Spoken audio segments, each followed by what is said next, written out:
this computer. Okay, we're recording. Okay, so tonight we're going over chapters 6 through 11, which is one extra chapter, but they're then 5, but they're short. 6, 7, 8, 9, 10. Yeah. And I kind of forgot about, I was like, I don't remember chapter 6 and 7 because I listened to it last week, like so long ago. So I'm hoping you guys remember. I was hoping Priscilla would be on too, because she seemed to have that one pretty good down. But anyway, okay, so just a quick, so I know Ashley, just give me a thumbs up if you've listened to all the chapters or read them. Okay, Jill? Yeah? Yep. Kelly? Nice. And Eileen? All but 11. Okay, cool.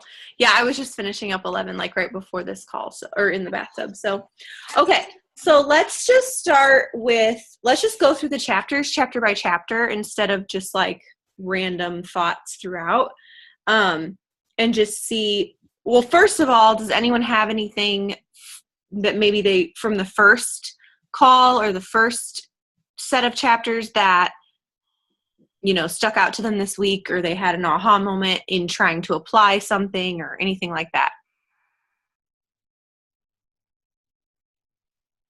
I don't really recall anything happening like that with me. Other than maybe the brain thing. Just like, I feel like I'm getting tested on that now. Yeah.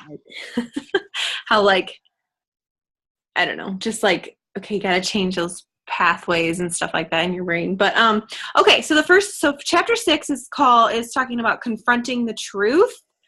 And if you remember, he's talking about measuring and the importance of that. And I did underline the finding from the industrial psychologist that the top 2 motivators for people are achievement and recognition.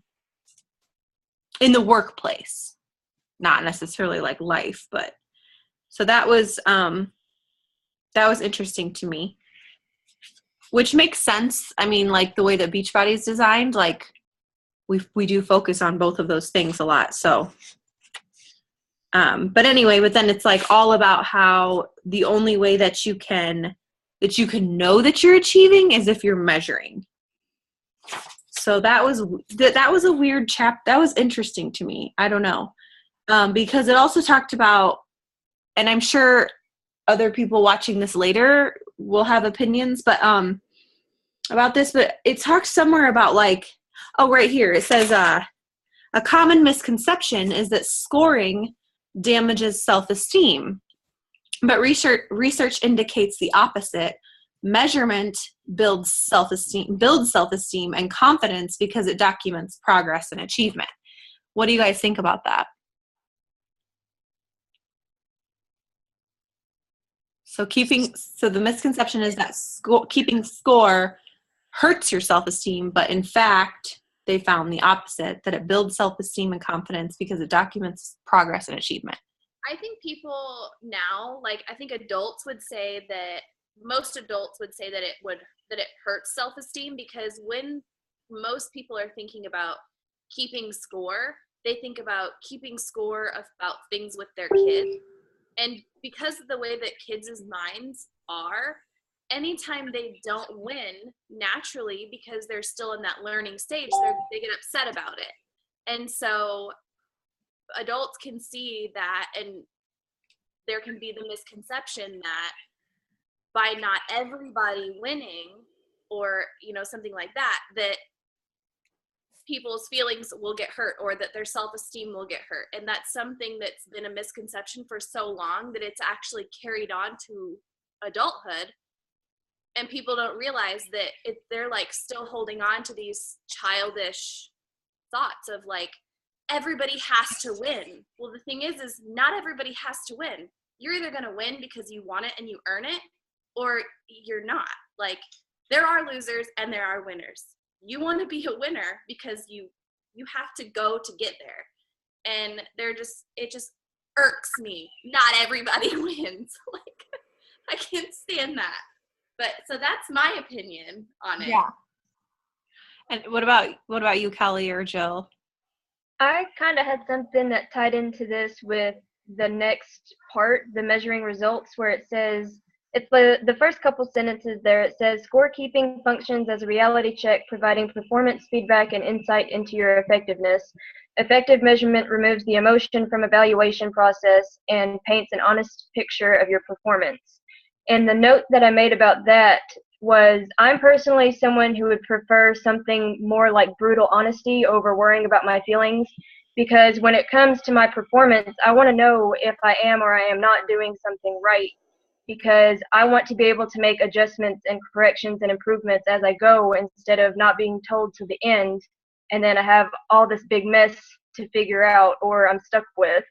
And I think that even if you do something bad or if you do something good, it should be looked at as in a positive way to do better for yourself. And a lot of people kind of miss that because of the whole you win or you lose thing that Eileen was talking about. Yeah. What about you, Jill? Do you have any thoughts on that? Nothing to add. Yeah, it's tricky for me because I think when I think of keeping score, I think we oftentimes think of it in terms like Eileen is saying, winners and losers, but really it just because someone wins doesn't mean that someone else has to lose. I mean, that's how we were brought up, like with sports and stuff, right? Like in in my generation, everybody didn't get a trophy. So I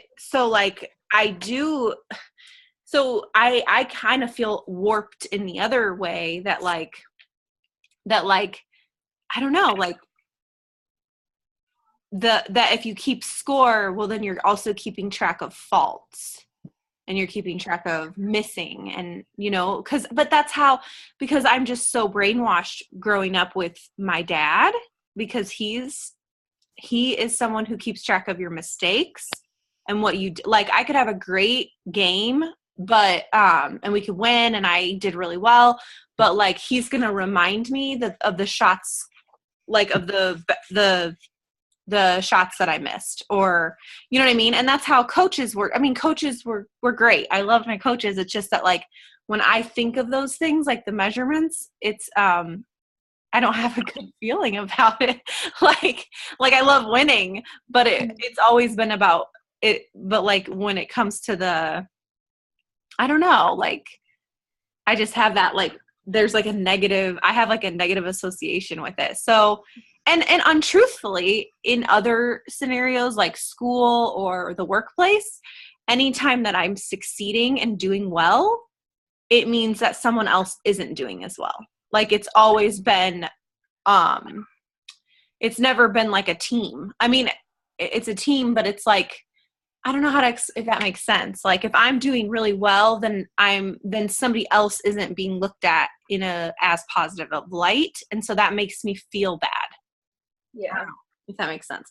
But what I am learning is that is to take the emotion out of it. Like he's saying, like in that paragraph, like if you're actually effectively measuring, then it removes the emotion from the evaluation process altogether. And that's what I think that I don't do. Like it's like if you don't hit Success Club, or how many invites did you send, or whatever you're measuring, like your vital behaviors or Success Club, or I don't know, whatever you're measuring, it doesn't make you a bad person. Like we shouldn't attach emotion to that measurement. It's just the facts. It's fine. This is just what the measurement is. And that measurement leads to this. So if you want to change this, you got to up your score, And so that's what, I need to be better at, because Eileen and I were just talking today, like I get so emotional about the result. Like, did the person sign up or did they not sign up? Or like, are they like, how many Success Club points, or like how much money? And those are all results, not necessarily always measurements. Like, so I'll ignore measuring my daily activity. And, I said this last week, how Jake is really good about asking me at the end of the day. Sometimes, like he'll say, Like, it doesn't matter. I could have had emotionally, I could have had a great day. Like, I coached someone really well and 3 people signed up. It doesn't matter. Or it could have been a really crappy emotional day. Like, nothing went my way, everybody, whatever. But it doesn't change him asking me, did you do your vital behaviors? Did you do your personal development? Did you invite people? Did you recognize someone? And did you be a product of the product? Like, that's because he's like, that's the measurement. Like, that's the baseline. And if you did those things or whatever you have for yourself, like if you did those things, that's how you measure your worth. Like, okay, I succeeded today because I did those things. Anyway, that's a tangent. That was like, and I've told this to a couple of my girls on my team, but I don't know if you listened to that Diamond Only call from last week, Becca, but he basically said that, like, failure is not hitting your goal. Failure is not showing up every day, doing the daily activities that will ultimately get you to your goal. So, like, you could even hit your goal, but if you didn't show up every day, like, that's kind of a fail, Yeah, and I've been feeling that lately. That's been an aha for me because, just as an example, my success, I'm at Success Club 10 right now, and I don't say that to brag. I say that as a lesson, because if I was at Success Club 10 3 months ago, I mean, I hit Success Club 10 this month, like by January, February, like 6th or 7th, right? It just kind of like fell into my lap and happened. I mean, obviously it was over years of time. Like, it didn't just happen, but regardless, I hit Success Club 10 and it felt good for like a day.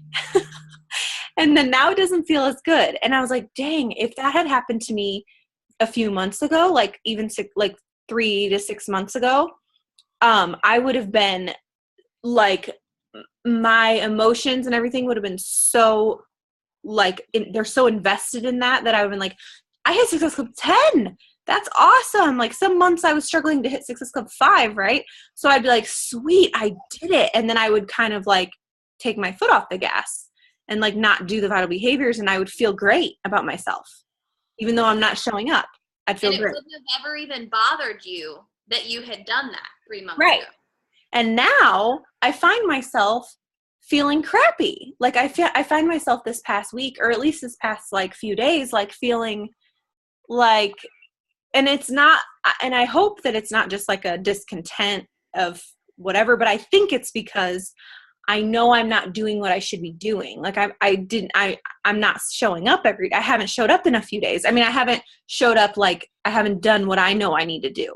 And so it doesn't matter what that score says. It doesn't matter that it's 10 or 1 or 0, because I know I haven't showed up and been consistent. And so, and I've heard that from leaders. Like, I've heard that they have these huge goals and then they hit them, like 5-star diamond or 10-star diamond or whatever. And then they feel like, oh, that wasn't as good as like, it didn't feel as great as all that they had hoped, because truthfully, the joy is in the process. The joy is in like those conversations and those day-to-day activities, not just the end result. Like, he did say, was it that chapter? He talked about that was Craig Holiday, Eileen, the one Eileen's talking about. How like, what's this one? Olympic swimmer, Philip? No. Guys. Michael Phelps. Michael Phelps. Michael Phelps, like how like him like winning all these medals, that was just like the result of all these years of hard work and showing up every day and all these measurements. His measurement is not winning the medal. His measurement is those daily things. Okay, moving on. Sorry. Any other comments about that stuff? I kind of rambled because I forgot about this chapter. So anyway, the whole gist of it is that we do need to measure, and we all need to be measuring. And so I think having a weekly scoreboard, like, how did you do this week? Like, but not just saying like, how do you feel this week? Like, how do you feel you did? And don't just base that off of Success Club points. You know what I mean? Is that the same chapter that he talked about the difference between excellence and perfection? I don't. We're aiming for excellence, not perfection. That I if don't you think so. that basically like.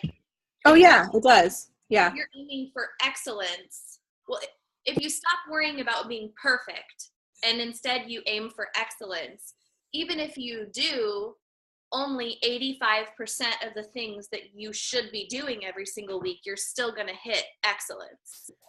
Yeah, he says, we have found that if you successfully complete 85% of the activities in your weekly plan, then you will most likely achieve your objectives. Remember that your plan contains the top priorities that will add the most value and have the greatest impact. In other words, you only need to be 85% effective on the top priorities to achieve excellence.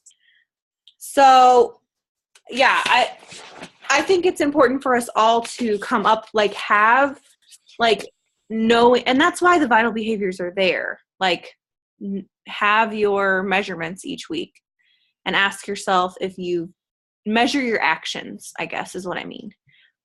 Because I think if you just measure results every week, that's when you can get discouraged and that's when you can get whatever. But like if you measure the actions behind it, like, well, did you do these things? Did you invite that 5 people a day or 25 a week or whatever your specific ones are?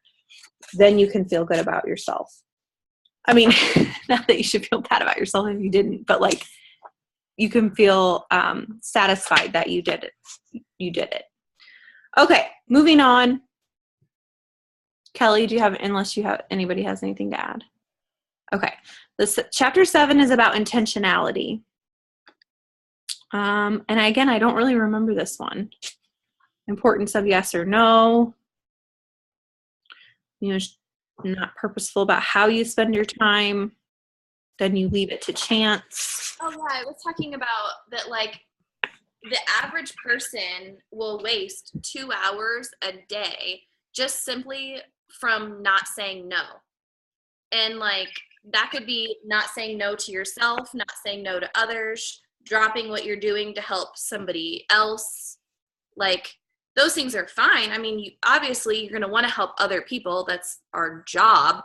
But like if you're not doing the things that are on your top priority list first, then like that's when it's when you're trying to accomplish that top priority list that you need to be saying no to everything else. You just like put your blinders on, get your top priorities done, then focus on other people. Yeah. And he did talk about having buffer blocks in your day. Yeah.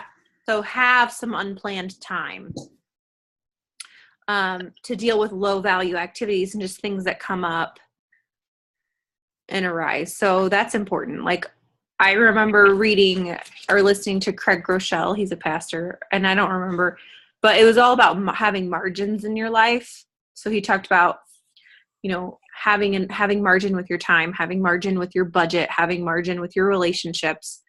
And that is very true. Like, you know, it might only take you an hour to do something like get your kids ready and out the door to do this task, but give yourself some margin of error because things come up. Kids pee their pants. Yeah, exactly. Do you have any notes from that one, Kelly? I highlighted if you're not in control of your time, you are not in control of your results. And this was something that really stuck out to me more than anything for this chapter, because this is something that took me a really long time to realize. I might not have everything like I need it right now because I'm introducing a lot of new things in my life at this moment, but it's only been in the last year or two that I've actually started following some sort of schedule so that I can optimize my results and maximize my time of the day. So that was something that was a really big deal to me, because before I would just do it on a whim and just kind of get done what I would get done, and I didn't really get anything done. Right. Where's that at? What page? That is that's right after the buffer blocks where Okay. Yeah. It's one of the actual quotes that they put in there. Oh, there it is.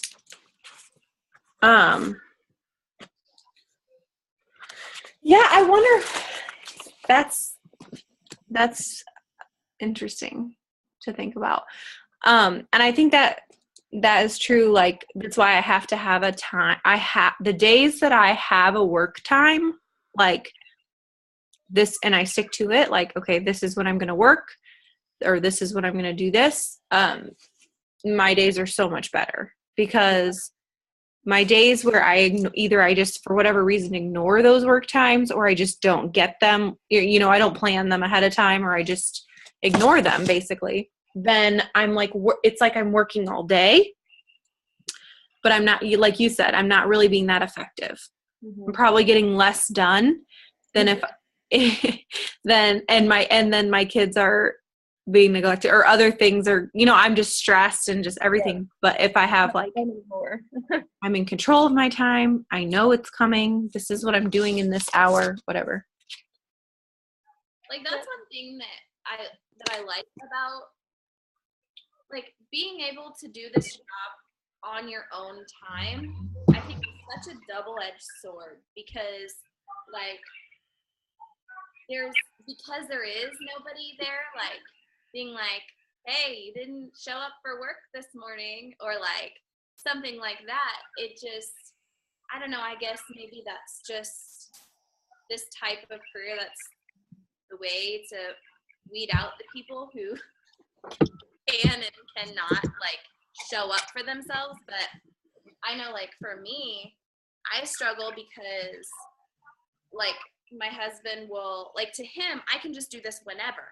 Like, so it's not a big deal if I rearrange my whole day, do something different. And it, like, really throws me off when I can't go and drop Thomas off to school and then go to the coffee shop from 8 to 2 and do my stuff. And so, like, days that I don't do that, I find that I do that. Like, I work periodically throughout the day, all day long. I get to the end of the day, I'm exhausted. I have neglected housework. I feel like I've neglected my kids.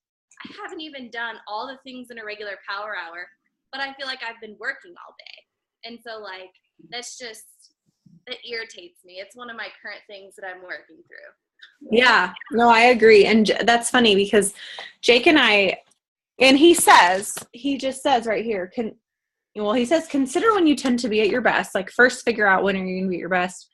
And then, like, morning, afternoon, evening, and then schedule your most important activities during your prime time. And then we will walk you through. Okay, so later in chapter 17, I guess we're going to figure that out. But he says, for many of our clients, performance time has had an immediate impact on your results. Just gaining control over a few hours each week. So we're not even talking like you have to have this crazy control over your whole week. Like, just a few hours a week often has a dramatic effect. Learn to use your time with greater intention. So that's a question. So Jill, that's something I wondered about you, because you don't, like, in one perspective, it's like you have more time, right? But at the other side, it can be like that double-edged sword, because, like, it's like well, I have all this time, so I don't have to schedule it, or like I don't, and then you end up filling it. I don't know. What do you think? How's that been going? With, like, having like a work schedule, or like hours that you commit. Yeah. Well, it's hard when something like comes up, when, like, because I usually try to stick to a schedule, but sometimes something will come up and my mom's like, we're gonna go do this, and it's like, oh, so I have to, like, figure out how to. Yeah. And you can't, and so how do you feel about being like, sometimes being, I mean, because it's nice, it's a perk of our job, and that's something we can share on social media too, to be like, these are my, this is my work schedule, but sometimes I love having the freedom to say, I'm putting it down and I'm going to go do this fun thing with my mom or whatever. Like, that is things that we can share and we can use, and it is a perk of the job. But at the same time, you don't want to always be doing that, because then that's how, like, with Jake, that was like something that he didn't understand either. Like Eileen is saying, And if you don't ever say, well, these are my work hours, like I have to say no to that thing sometimes. You know what I mean? Like for the most part, this is my schedule.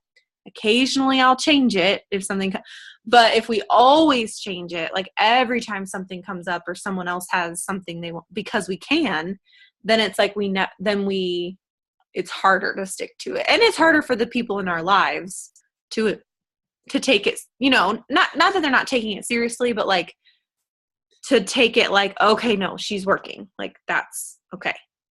You know, because it's like if you were working in Dairy Queen, you know what I mean? Like, or if I was like, I always say that to Jake. I'm like, well, if I was in an office right now, you wouldn't call me up right now and say, hey, can you help me with the kids real quick? You know, or whatever it is. Like, and he's like, you're right. Like he knows it, but it's like a boundary I have to sometimes set. So I don't know.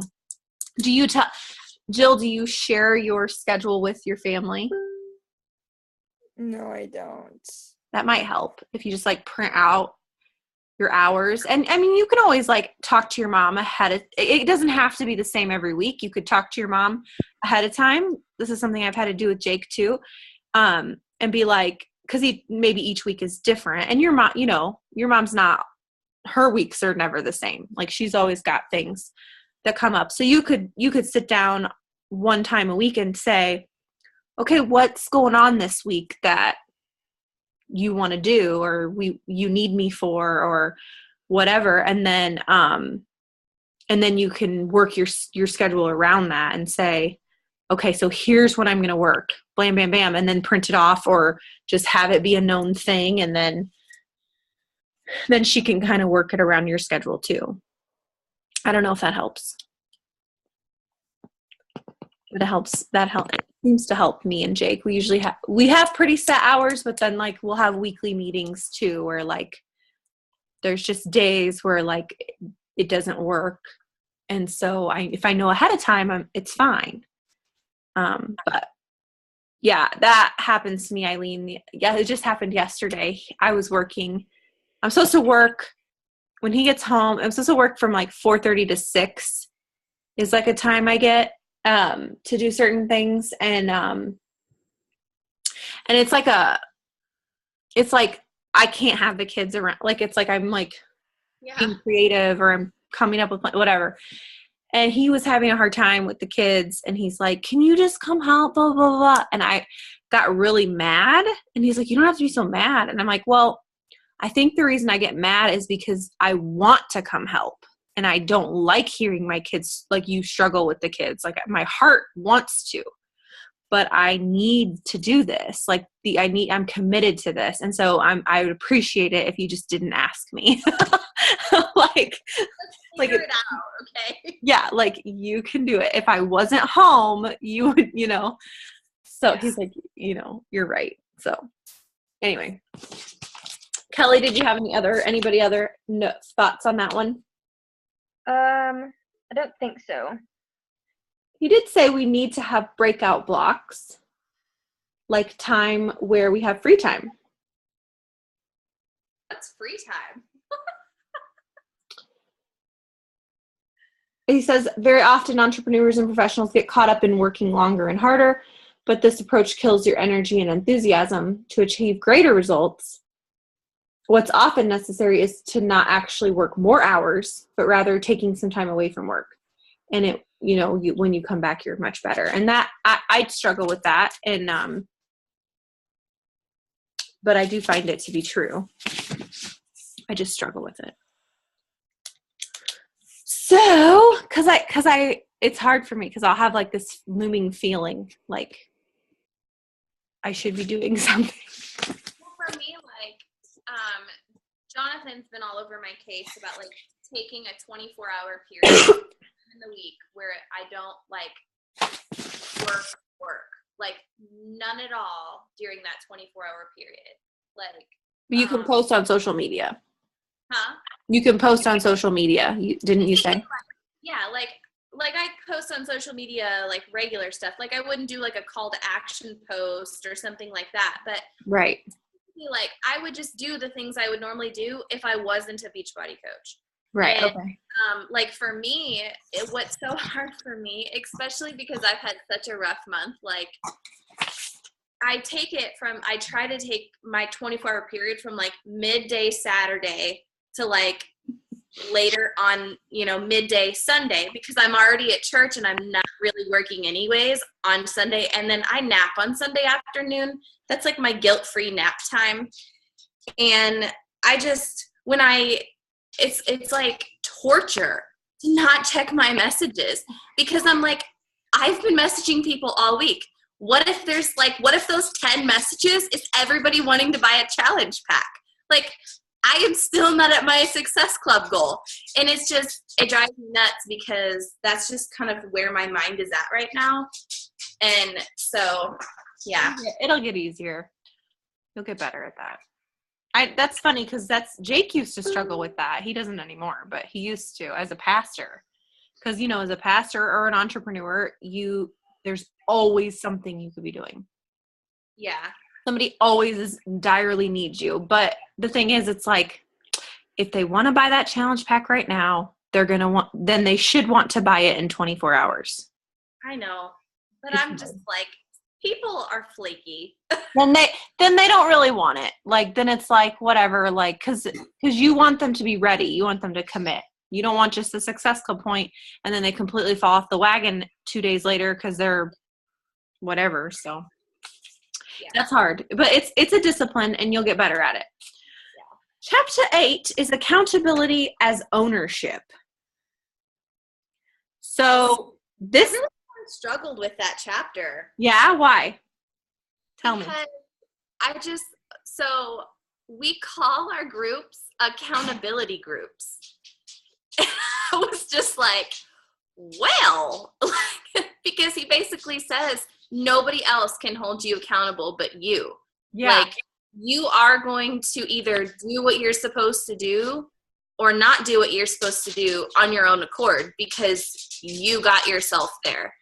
And so it's like, but in other ways, like, I feel like I disagree with him, because I think, like, when I think back to my beginning of my journey, when my very first month as a challenger myself, if I was not in the challenge group and I didn't feel like I was being held accountable or like people were watching, then I don't feel like I would have checked in as much. I don't feel like I would have been as successful. I definitely wouldn't have been doing 11:30 at night workouts, because I knew I had to post it in my challenge group. And so for me, like, I feel like, yeah, I wouldn't have held myself accountable had I not had other people watching me and holding me accountable. And so maybe it's just we use the word in the wrong way, accountability, or his definition is a little bit different than what we think it is. But yeah, I just thought that was a really challenging chapter for me, because in some ways I think he's right, and in other ways I'm like, no, at least that's not the way my brain works. So I don't know. I know what you're saying. I guess I would think of it as like, that was your own ownership. Like what would have what would have happened if you didn't do it, right? If you didn't show up that day, then you would have, to you, it would have been, the consequence would have been the embarrassment or whatever of other people seeing that you didn't do it. But that's not a consequence. Like, we don't like punish it. Like, I'm just using it as an example, as you as a challenger, me as a coach. Like, there wasn't like it's not like a punishment, or like, you still had the choice. Like, you could have very easily not done it. So I think that was your own self holding you accountable. Yeah. But we do I think we just provide an environment so people can hold themselves accountable. Yeah, I agree with that, because that was one of the biggest reasons that I did this, because working out specifically, not just the health part of it too, but working out specifically is something that I'd wanted to be doing for 8 months since I had my daughter, and I never did it until Nina contacted me about doing this, and now I feel like I'm on a place where not so much like I feel like I need to do it, but it's like I want to do it because I have other people there. Yeah. Well, yeah, it's like being on a team. If you've ever been on a sports team, like it's still, it's within you. Like you don't want to let your teammates down. Right.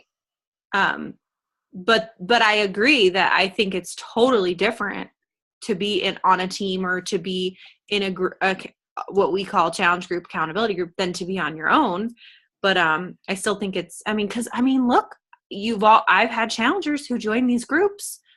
The same person could join the group the same time as Eileen did, and they don't do it. They don't make it happen. And I'm like, well, what was the difference? Like, I didn't treat them any differently. I provided them the same tools, the same opportunities for accountability, and they didn't take advantage and that's a hard lesson. And I think it sucks. It really sucks because we take it.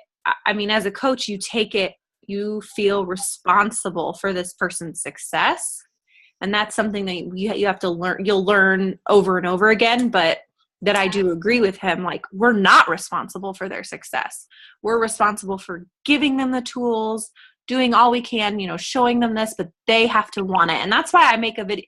I used to make a video the beginning of every challenge group and say, you spent the money, you have a coach, you have this environment, you have all these great resources, you have top of the line, workouts and the amazing Shakeology. But the bottom line is you have to want it for yourself. Period. End of story. Because if you don't, you won't do it. And that's the same with coaching. You'll find, Kelly, later when you have a team, that is a really hard lesson to learn. That you can't. It's so hard. Coaches falling off. Oh, because it's like it's a deeper level. Like you feel responsible for them succeeding as a coach. But you can't, because you can do everything you can, but you can empower, you can equip. That's your job. You can encourage, all the E's, but you cannot do it. You can't want it for them. You can't hold them accountable. Like, I'm not, and actually he does touch on that late. That's Craig Holiday again. Dang it, I'm mixing the two up. Craig Holiday says later in his call, he said, because this was geared towards leaders, this one call he did, and he said, oh my gosh, I'm having a brain fart about accountability. I don't know. I lost it. Encouragement. What was I saying, guys? I don't know. And I listened to that call. It was near the beginning. What in the world? Well, what was I just talking about? You can't make them do it. Oh yeah, you can't make them do it. They have to make them want it. Can't hold them. You can provide them with everything, but they have to want to do it. Yeah, I don't know. I don't remember. I lost it. But yeah, that's a hard lesson too. But this was a special, it's true. I feel like this is a 2-part lesson, accountability, because we have to remember that for our people, for our challengers and our coaches, but we also have to remember that for ourselves, because I realize that I'm realizing more and more that I have always relied on someone else holding me accountable in my life. Like, and again, that stems from like childhood. So I've always relied on, or I don't know, maybe I haven't, maybe it was my own accountability, but I've always like, I don't know. I've just always had accountability. Like in a job, I've always had someone telling me. Rebecca, were you going to say something about Craig Holiday talked about, he was talking about accountability and in time management, and like when you, like as far as in being a leader and like your effectiveness in being a leader.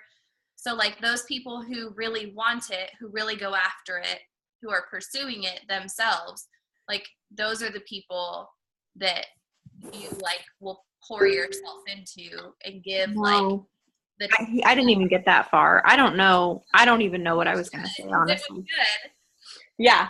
I don't know yet. I don't know what I was going to say, but I just, for some reason, I'm just saying this chapter's 2 levels because it speaks to us dealing with our challengers and our coaches and how we can't force them. We can't truly hold them accountable. We can help them help themselves be accountable. But then that also speaks to us as coaches, like we're talking about with our time and our schedules and our goals, that you shouldn't be relying on your coach. I mean, you should not be relying. I can't rely on my upline. I shouldn't rely on you guys. I shouldn't rely on my success partners to hold me accountable, because when you start doing that, you don't perform at the level that you truly could. Does that make sense? Like if you're relying on someone coming micromanaging or checking in on you all the time or ask, you know what I mean? I'm not saying that those are bad things. I'm just saying, like, we have to ask ourselves, like, do I hold myself accountable?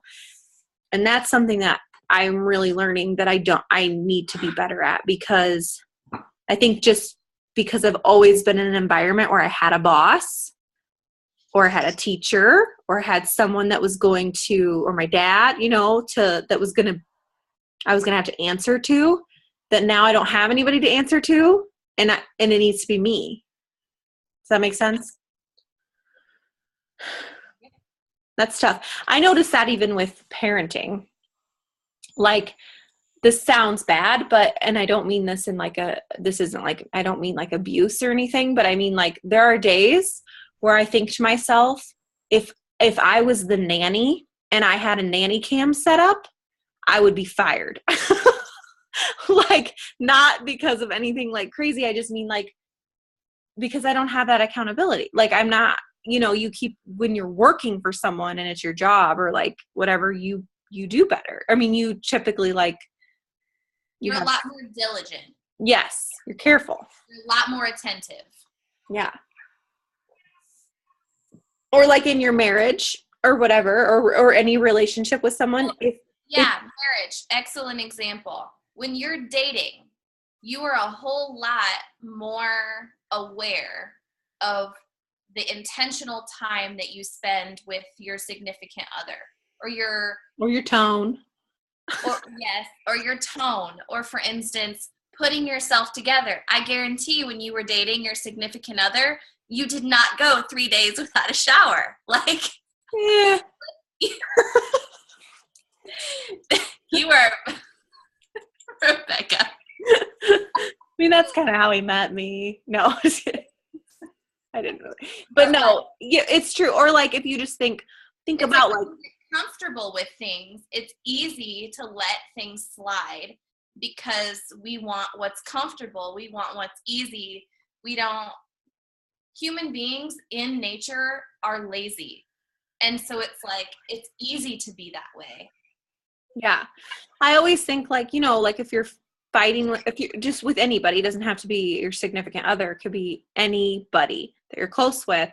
You're like talking to them or having a private conversation or arguing or something, and then you find out someone else is listening or they're watching for some reason. Like, if you it's like you change you're embarrassed, or you change the way that you're talking, like yeah. And so I asked myself, like, man, if someone else was here and I was talking to Jake that way, like, would that sit well with me? Like, you know what I mean? Like, because that's what we have to do. We have to build it in as coaches and as ourselves, like, and as leaders, just like, what's our own standard? Like, what's our own personal accountability? How would you be at a normal job? Or what would you expect of if you had employees, be that employee or be that player? You know what I mean? So, yeah. Okay. Jill, did you have any thoughts on that chapter? Nope. Okay. Chapter 9 is interest versus commitment. Super short. Basically, commitment is like, are you interested in coaching? Are you interested in health and fitness? Or are you committed? Because when you're committed, you do it when you don't feel like it. And that's true. Yeah. Kelly, I know you got something. I'm scrolling through here to see everything that I had highlighted.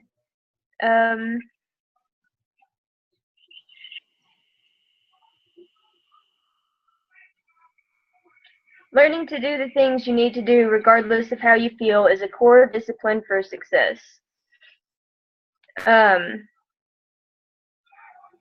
Trying to see here. And that gets easier for everybody watching. That really gets, I mean, it sucks. It still sucks. It happens to me all the time. I plan out, like that's why I have to plan out my posts sometimes. Like I don't plan out all my posts, but I'll plan out, a couple call to actions a week or a couple, maybe just like important things. And truthfully, I don't never feel like posting them, especially the day of. The day comes around, I do not want to post that, or I don't feel like it, and I'm not in the place to. But I do it anyway. And that gets easier. Like that, doing those actions when you don't feel like it gets easier. Or like how many times, like I didn't feel like getting on this team call. I knew I needed it, but I didn't feel like it. I was in the bathtub and I was like, man, I could just be in this bathtub all night. You know what I mean? So it's like, I don't always feel like it, but I know that I'm committed to this team and I'm committed to, and I also know that I'll feel differently once I do it because I've done that enough times. I tried to kind of think of it like if you want this bad enough, and then, like if you want this bad enough, like obviously, you have to do it when you don't feel like it. And I kind of think about, I equate it kind of to the same as like being a mom. And, you get up, or like, for instance, napping, I'm the kind of person I love to nap, but I don't get a nap if my kids are awake. And so I got into this like habit of, I wasn't getting all of my vitals in every day, but I was getting a nap in.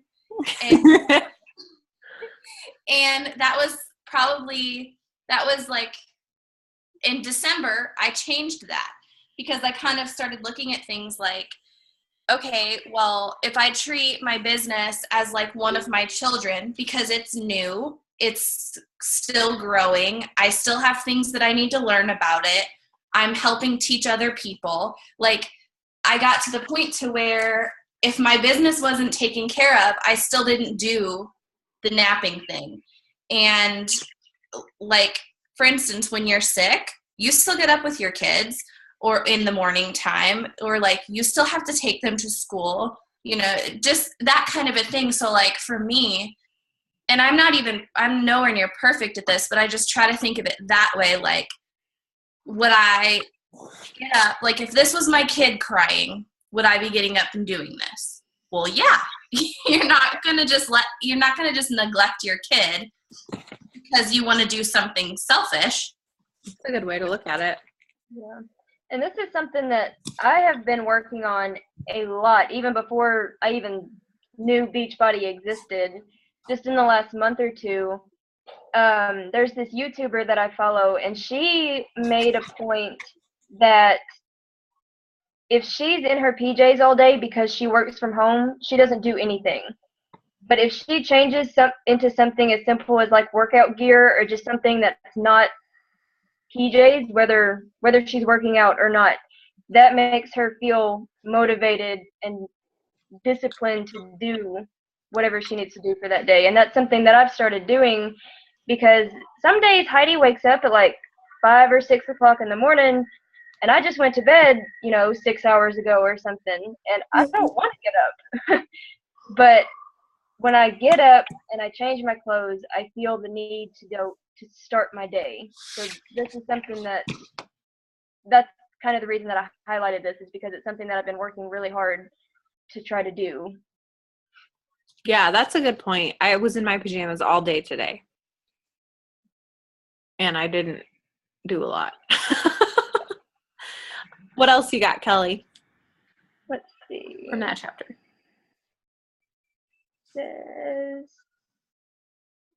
This kind of ties in with the last thing. It's at the very end of the chapter. It says, there is just something incredibly empowering about knowing if you're going to do something that you can count on yourself to do, and that you don't need to hedge your bets.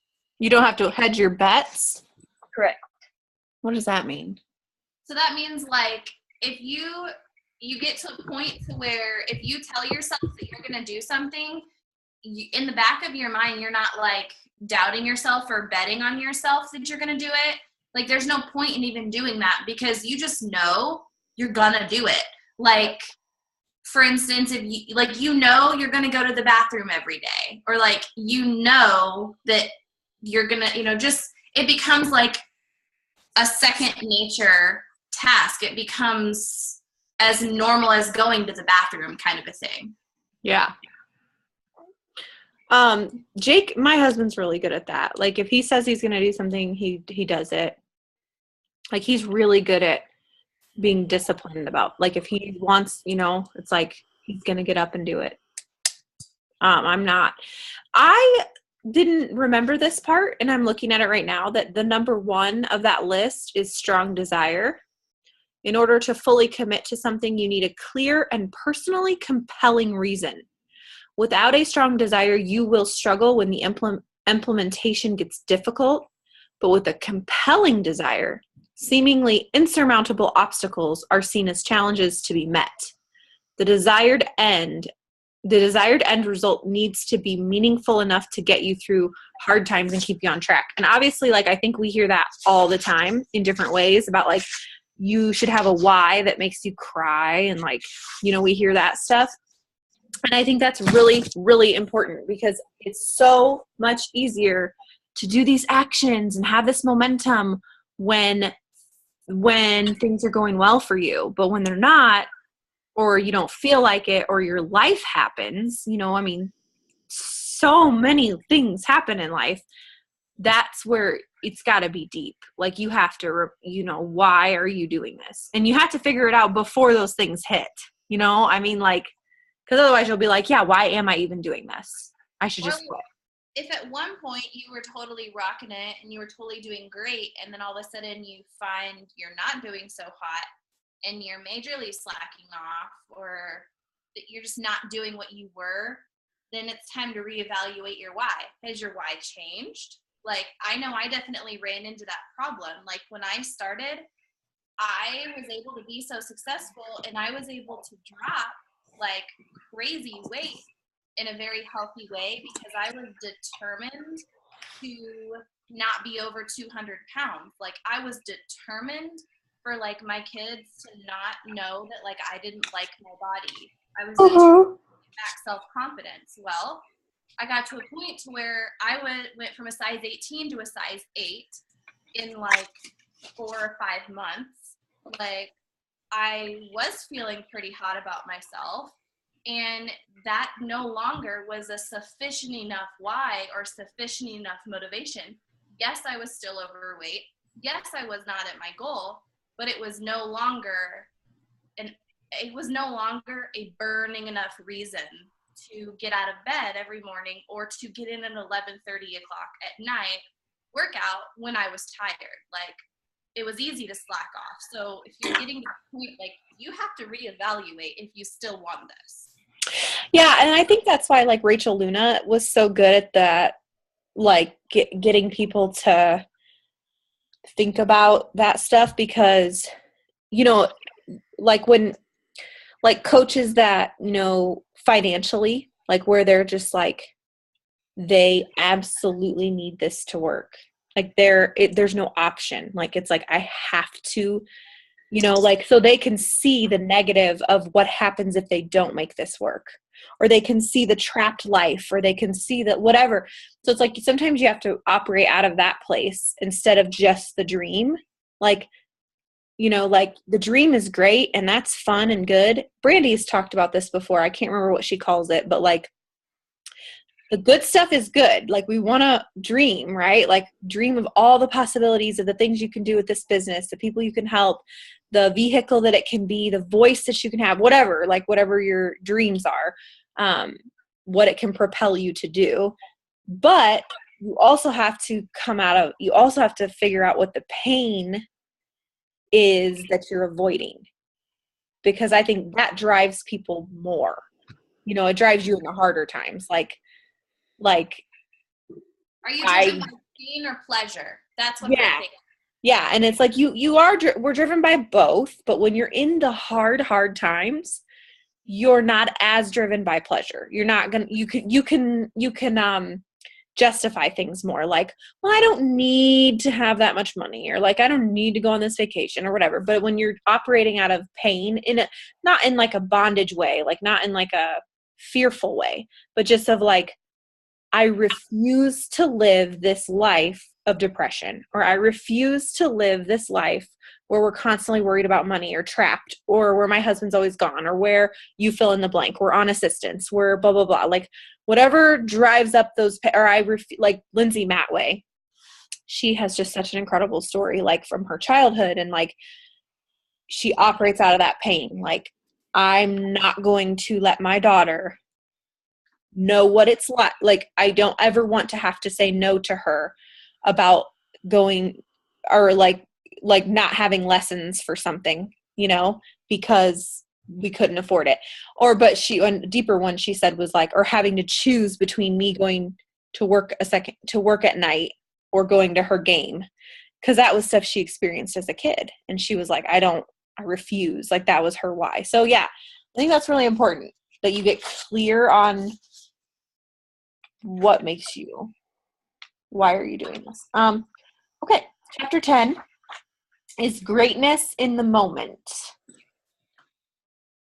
So he basically talks about, I'm sure you read it, but like, yeah, about like we're in such an age of multitasking. And I think women, especially, and moms too, like we think that's just the best way to operate.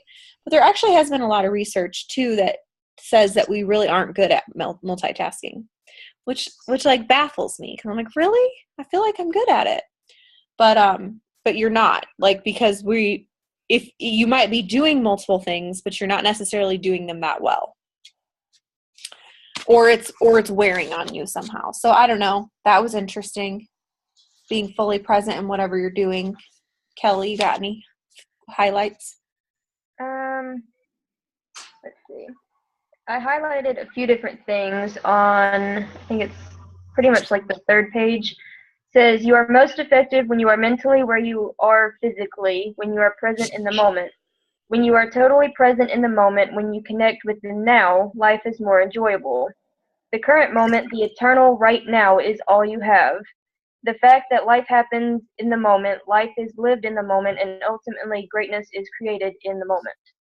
So basically it's all in the moment. And I highlighted all of that because it really stood out to me whenever I was thinking about it, because I never realized how disconnected I was to everything going on around me before I started this coaching thing. It's because I would literally sit on the couch and I would watch Netflix all day long. I would eat out of boredom. And even though I was watching my daughter, I wasn't watching my daughter because I felt like, well, I'm here and she's okay, but I wasn't actually like connected with her. I wasn't really in the moment with her. I was on my phone, or I was on Netflix, or I was on my computer or something. And now that I've started this coaching, I actually have, like, I don't want to say scheduled time with her, but I have scheduled time with her. And I actually feel like I'm able to give her more attention in the moment than I was before. Yeah. So I like that whole page. I agree with that because, yeah, you're not like searching to fill a void. You had a void. You were trying to fill it. And in the meantime, you were kind of making it a bigger void because you were also now not getting the pleasure of the intentional time with your daughter. But now you have both, but you can be super intentional with your business and feel super awesome and fulfilled, but then also have your unplugged time with your daughter. I'm like actually giving purpose to my time, and that has like lifted my spirit so much. Is like the fact that I have purpose to every moment in my day now is like the biggest thing. And it's funny because when I went home, I went out of town this last weekend to my dad's house to get some moving stuff situated.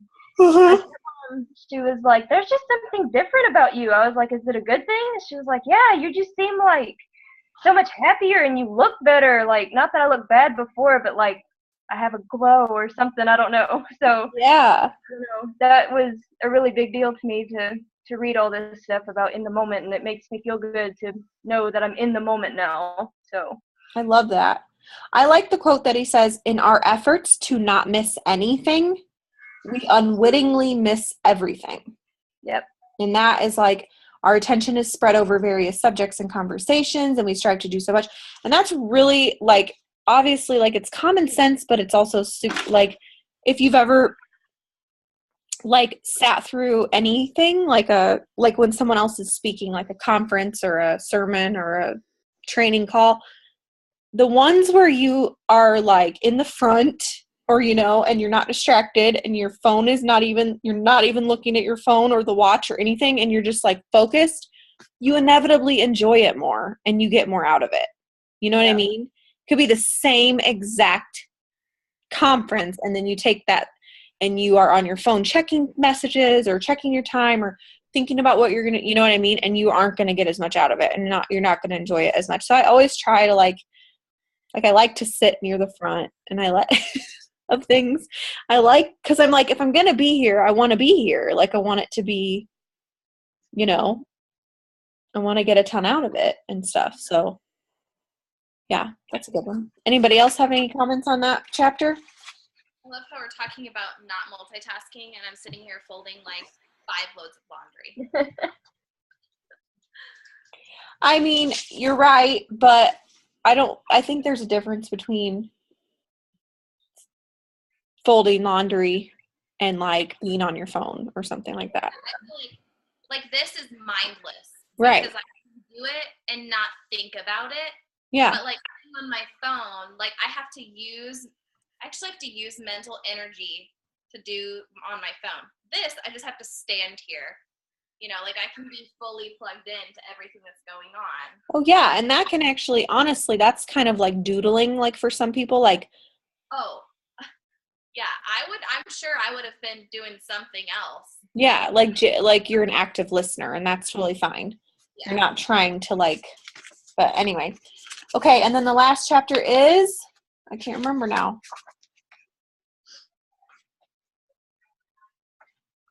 Intentional imbalance. Yeah, intentional imbalance. Okay, so this was about we're not trying to have equal balance in every part of our life. You need to pick a couple. You're much more successful if you just pick 1 or 2 focus areas for 12 weeks is the gist I got out of it. I kind of rushed through this one, so I could be off. There's no such thing as work-life balance. There are work-life choices, and you make them, and they have consequences. So he's like, the 12-week year is a process to help you live an intentional imbalance, which I thought was interesting.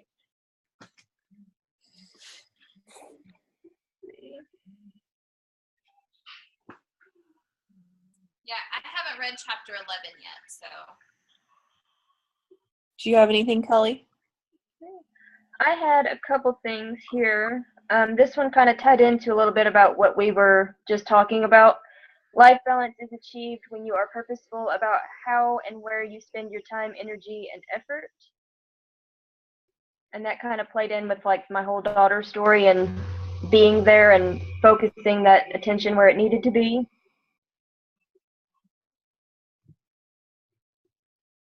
And then I had, think about what could be different for you if every 12 weeks you focused on a few key areas in your life and made significant improvement.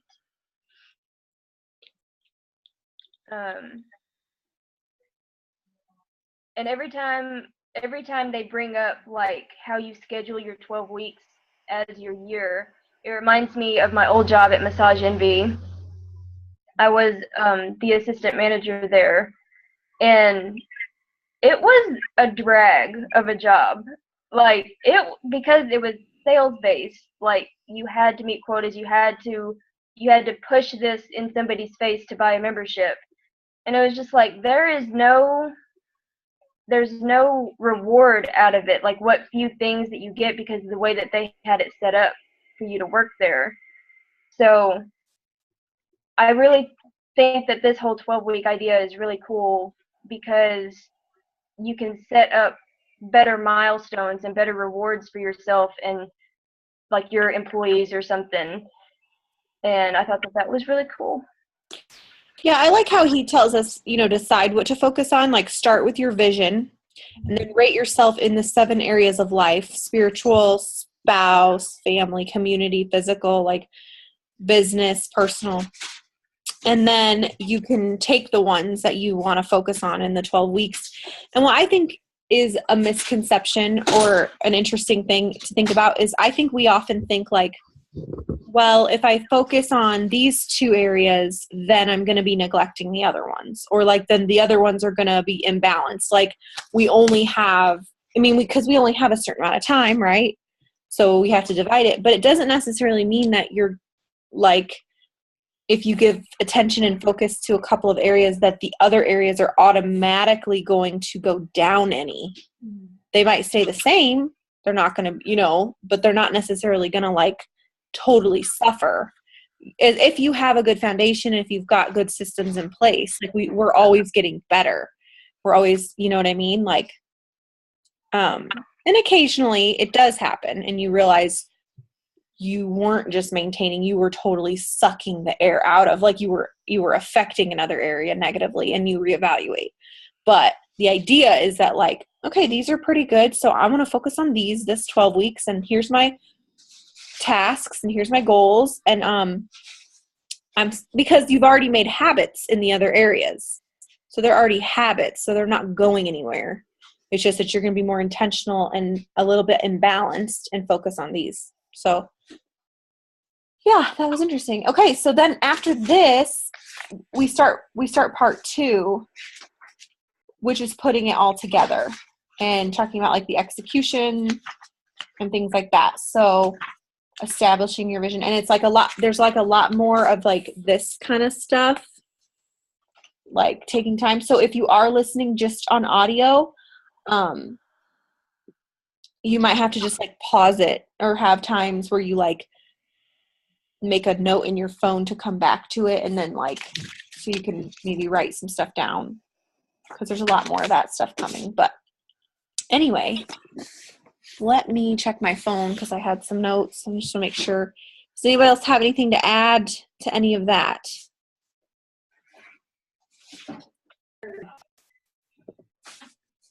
I think that was everything that I had.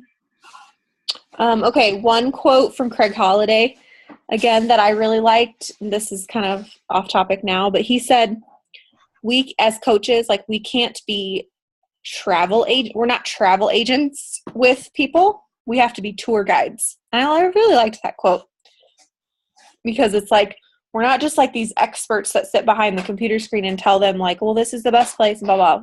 Though we do part of that. We're actually tour guides. Like we're taking them on this journey of coaching or fitness and showing them what we've learned and doing it with them. So I really like that. Okay, and then a couple announcements that I just want to make sure you guys were aware of. If you didn't listen to the National Wake Up Call yet from this week, starting in March, we're going to get 2 successful points for Shakeology, first-time Shakeology HD orders instead of 1.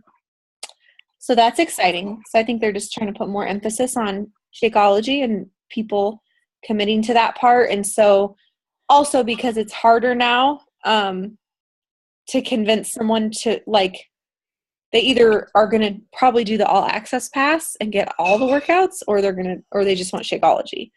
So it's harder to like get them, to be like, we'll do Shakeology and a DVD, a workout program.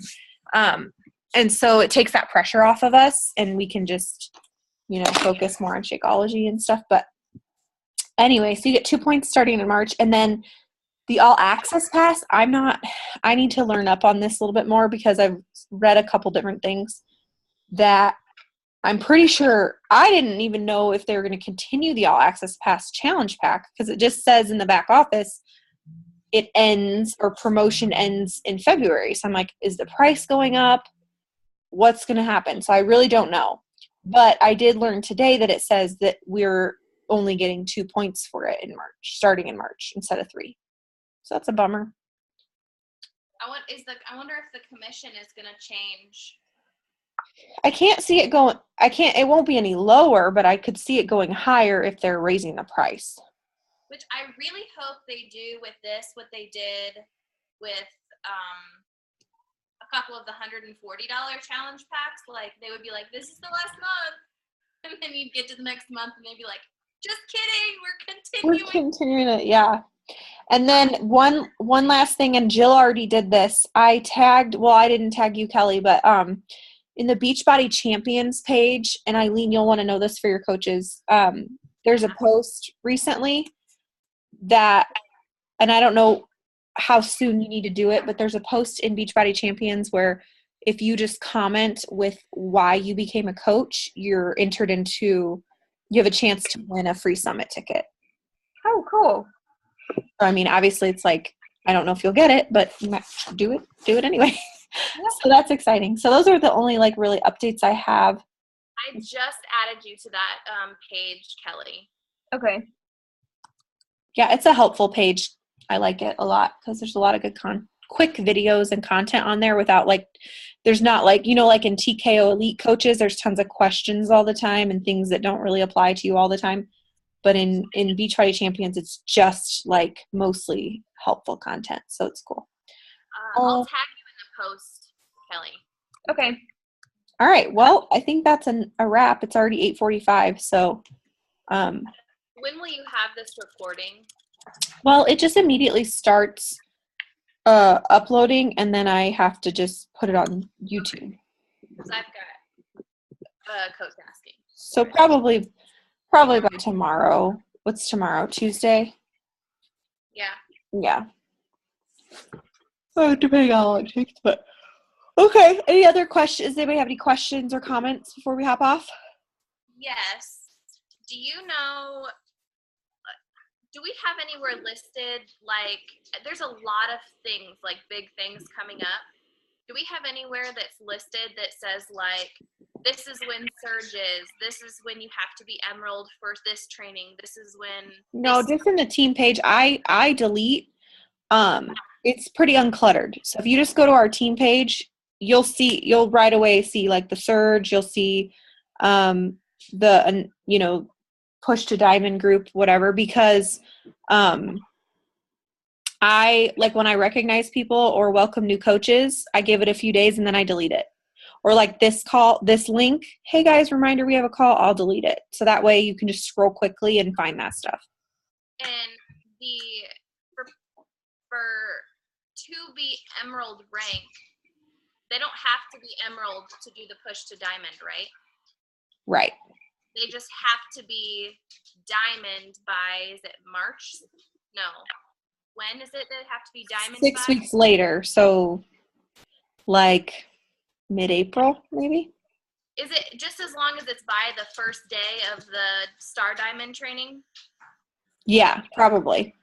It's just you have 6 weeks to hit diamond. It's 6 weeks after March 6th. So you have 6 weeks to hit diamond to get into the Star Diamond. But that's why I say like go emerald now, because so you have like a, little bit of a buffer. And then you don't have to be emerald to get into it. You just have to be active on something HD. So it doesn't have to be Shakeology, but it has to be something. So it has to be 90 PV. So if you're doing recovery and energize or whatever, that's fine. Ashley, you got anything? No, but this was a really good call. Jill, do you have any questions? No? I didn't hear. Kelly? Good? All righty. Well, I'll see you guys on Facebook then. Yep. Good night. Good night.